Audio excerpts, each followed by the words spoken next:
साल बाद चीन पहुंचे ट्रंप का ग्रैंड वेलकम हुआ है, लेकिन राष्ट्रपति शी जिनपिंग के साथ उनकी मीटिंग हाई टेंशन होने वाली है, क्योंकि ट्रंप ने यह साफ कर दिया है कि वो ईरान के युद्ध में चीन से किसी तरह की कोई मदद नहीं चाहते हैं और इसके जवाब में चीन ने उन्हें अपनी 4 खतरनाक रेडलाइन बता दी है।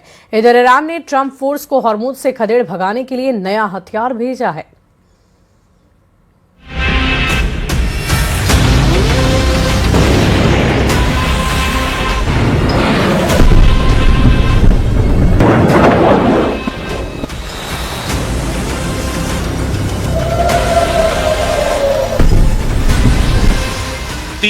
Missile launching site,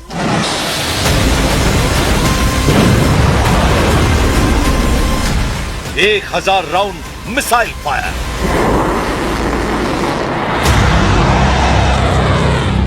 America Israel पर सबसे भयानक हमला।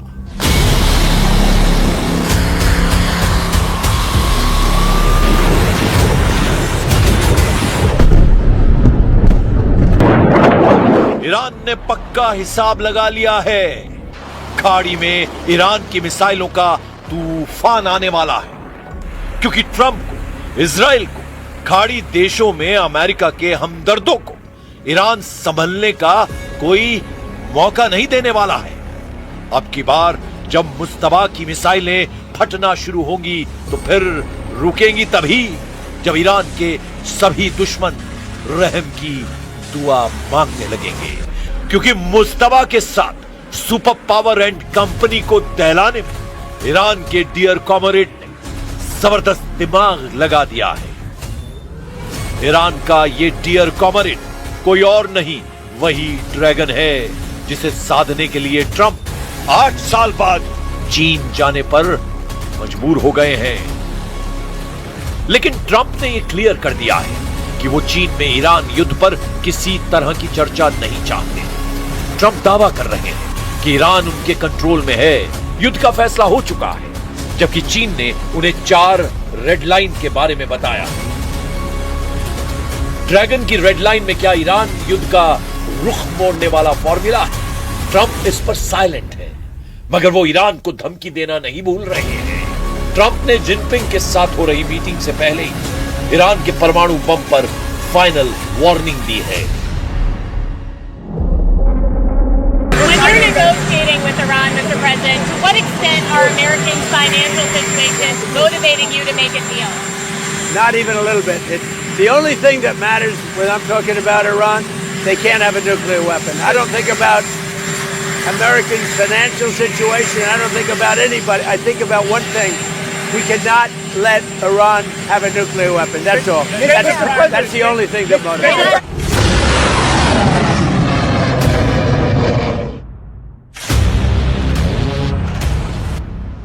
हालांकि ट्रंप के धमकाने का कोई असर ईरान पर दिख नहीं रहा है। मुस्तबा के लड़ाकों ने अमेरिका और इजराइल पर डर्टी बमों की बौछार की तैयारी शुरू कर दी है।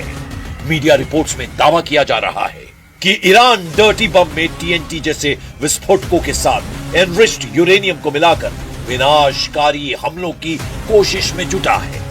अगर ईरान का यूरेनियम लोडेड डर्टी बम फटा तो बड़े इलाके में रेडियोलॉजिकल जहर फैलेगा, जिससे महातबाही मच सकती है। ईरान ने हॉर्मुज में ट्रंप नेवी को मार भगाने के लिए नया हथियार भी निकाला है।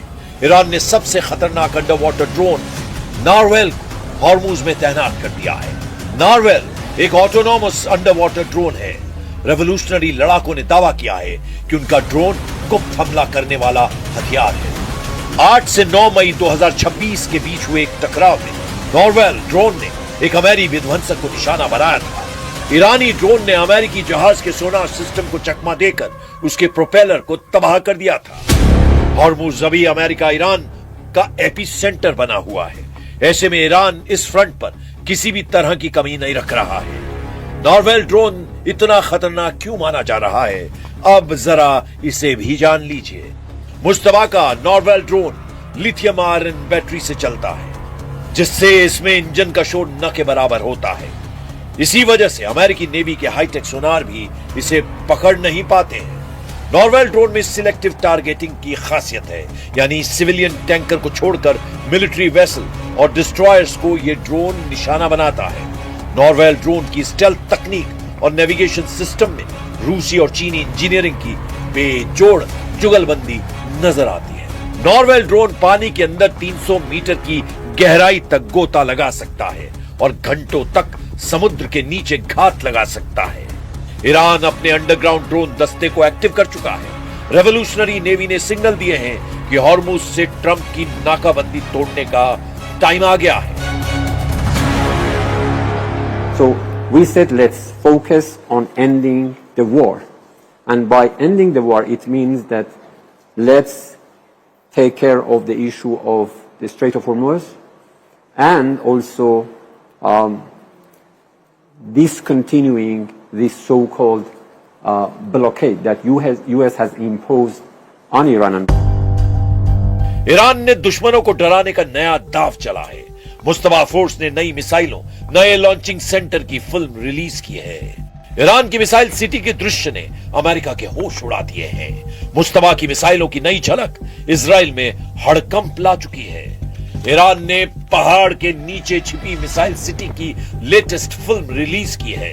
ये 2000 फीट नीचे ईरान का वो किला है जहां दुश्मन के किसी हमले का कोई असर नहीं होने वाला। खामनेई के कमांडर इन सुरंगों से जुड़े सीक्रेट लॉन्च सेंटर से तेल अवीव से दुबई तक तबाही मचाने के ऑर्डर देते हैं। ऐसे secret war headquarter bunker buster attack को बेअसर कर देते हैं। इन सब बातों से अलग जो बात अहम है वो ये है कि अमेरिका इजराइल से युद्ध में अगर ईरान बचा हुआ है तो उसके पीछे तो सबसे बड़ी ताकत है। पहले नंबर पर है रूस के राष्ट्रपति व्लादिमीर पुतिन और दूसरे नंबर पर है चीन के राष्ट्रपति शी जिनपिंग। पुतिन का स्टैंड पहले दिन से क्लियर है। उन्होंने युद्ध में ईरान का साथ दिया है, लेकिन चीन साथ देकर भी ईरान के साथ खुलकर नहीं दिखा। लेकिन ट्रंप के चीन पहुंचने के बाद से ड्रैगन के तेवर तीखे हो गए। चीन ने ट्रंप को 2-2 अपनी रेड लाइन दिखा दी है। चीन 4 चीजों को लेकर इतना सीरियस है कि उनके नाम भी ट्रंप की जुबान पर नहीं आने देना चाह रहा है। चीन ने कहा है कि उसकी पहली रेड लाइन ताइवान का सवाल है। ताइवान ने अमेरिका के साथ डिफेंस डील कर रखी है, जबकि चीन दावा करता है कि ताइवान उसका हिस्सा है। इसीलिए ट्रंप ने ताइवान का राग छेड़ा तो ड्रैगन भड़क सकता है। चीन की दूसरी रेड लाइन लोकतंत्र और मानवाधिकार है। अमेरिका आरोप लगाता है कि चीन में मानवाधिकारों का उल्लंघन होता है, खासकर उइगर मुसलमानों पर अत्याचार और उन्हें जेल में रखने के आरोप चीन को अब बर्दाश्त नहीं है। शी जिनपिंग की तीसरी red line Chinese political system है। इनके अलावा चीन अपने विकास के अधिकार पर समझौते के लिए तैयार नहीं है। शी जिनपिंग ने उम्मीद जताई है कि ट्रंप उनकी रेड लाइन का पूरा ख्याल रखेंगे, जिससे दोनों देशों के मतभेद मिटेंगे। 元首外交对中美关系具有不可替代的战略引领作用。中方欢迎特朗普总统对中国进行国事访问。访问期间，两国元首将就事关中美关系以及世界和平与发展的重大问题深入交换意见。मतभेद मिटेंगे या बढ़ेंगे ये तो वक्त बताएगा, लेकिन जो बात जग जाहिर है वो ये है कि चीन ने युद्ध में ईरान की हर तरह से मदद की है। अमेरिकी सेना की जासूसी हो, हाईटेक हथियारों की तकनीकी हो या फिर युद्ध के हथियार, चीन ने ईरान से जमकर मुनाफा कमाया है। ट्रंप ये बात भूलने को भी तैयार है, बशर्ते चीन अब ईरान युद्ध से उन्हें निकालने का कोई रास्ता निकाले। हालांकि इसके आसार 0% हैं कि चीन अमेरिका को बचाएगा। चीन इस बात के लिए कुख्यात है कि जहां मुनाफा दिखा उसी गुट में ड्रैगन नजर आता है।